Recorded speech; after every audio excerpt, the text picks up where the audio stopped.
प्रायश्चित के 3 चरण हैं। पहला, इस जन्म में जो भी कुकृत्य बन पड़े हों उनका विस्तृत विवरण मार्गदर्शक के सम्मुख प्रकट करना। कारण निदान जानने पर ही कोई चिकित्सक सही उपचार बता पाता है। पाप कितना बड़ा या छोटा था, किन परिस्थितियों में बन पड़ा, कितने समय तक चलता रहा, उसे स्वेच्छा से किया गया या दबाव, प्रलोभन या भय के वातावरण में, यह विवरण बता देने पर दुराव और अंतर्द्वंद की विष ग्रंथियाँ खुलती है। यह विवरण ऐसे व्यक्ति के सम्मुख प्रकट किया जाए जो उस कथन का अनुचित प्रयोग ना करे, वरन उदार चिकित्सक की तरह मात्र उपचार की ही बात सोचे और निराकरण का वैसा उपाय बताए जिसे कर सकना साधक के लिए शक्य हो। दूसरा, पश्चाताप एवं प्रतिकार। इसके लिए व्रत, उपवास, पंचगव्य, मुंडन, जप, अनुष्ठान आदि उपचारों का विधान है। इससे कुकृत्यों पर पश्चाताप और भविष्य में वैसा न करने का संकल्प प्रकट और परिपक्व होता है। तीसरा, कुकृत्यों द्वारा जो पाप बन पड़ा उसके बदले में पुण्य अर्जित करने के लिए इतना परमार्थ करना चाहिए जो खाई पाट सकने जितने स्तर का हो। जिस व्यक्ति की हानि की है उसका संतोष करना उचित होते हुए भी प्रायः वह संभव नहीं होता, इसलिए लोकहित के निमित्त किए गए परमार्थ से ही वह समाधान करना होता है। श्रम और धन परस्पर संबद्ध है, दोनों एक ही तथ्य की परिणति है। श्रम सेवा एवं धन दान दोनों को ही परमार्थ का अंग माना गया है।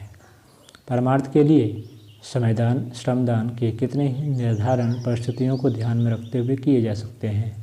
प्राचीन काल में तीर्थ यात्राएँ इसी प्रयोजन के लिए होती थी। धर्म प्रचार की पदयात्रा को तीर्थ यात्रा कहते हैं।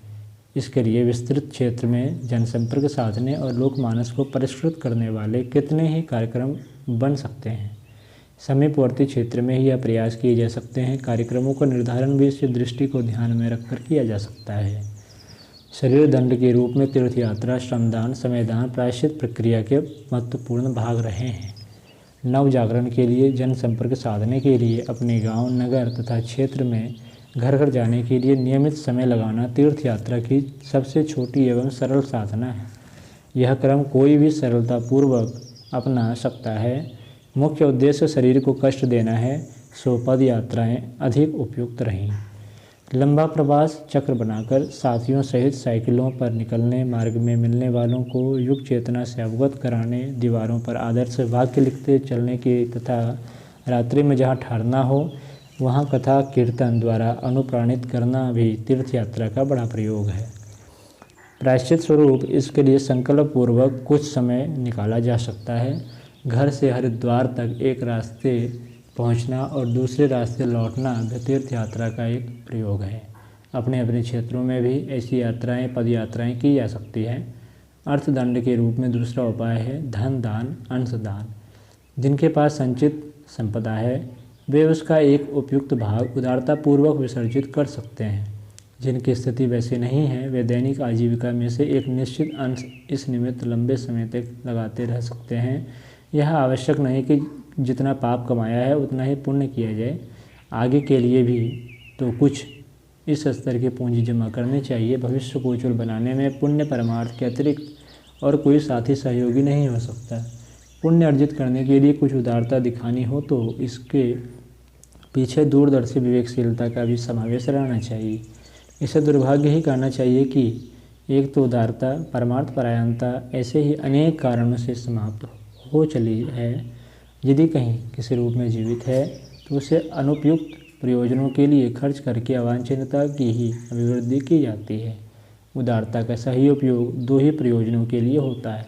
पहला, विपत्ति निवारणार्थ अर्थात संकटग्रस्तों की सहायता के लिए, और दूसरा यज्ञार्थ सद्ज्ञान सद्भाव सद्वर्धन के लिए। सद्ज्ञान संवर्धन के क्षेत्र में प्रज्ञा अभियान की पात्रता, उपयोगिता, आवश्यकता कितनी उच्च स्तरीय है इसे समझ सकना किसी भी विवेकशील उदार चेता के लिए कठिन नहीं होना चाहिए।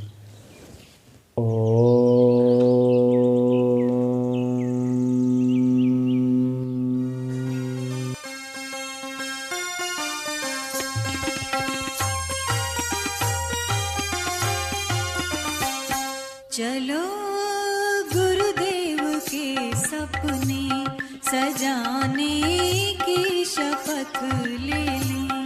चलो गुरुदेव के सपने सजाने की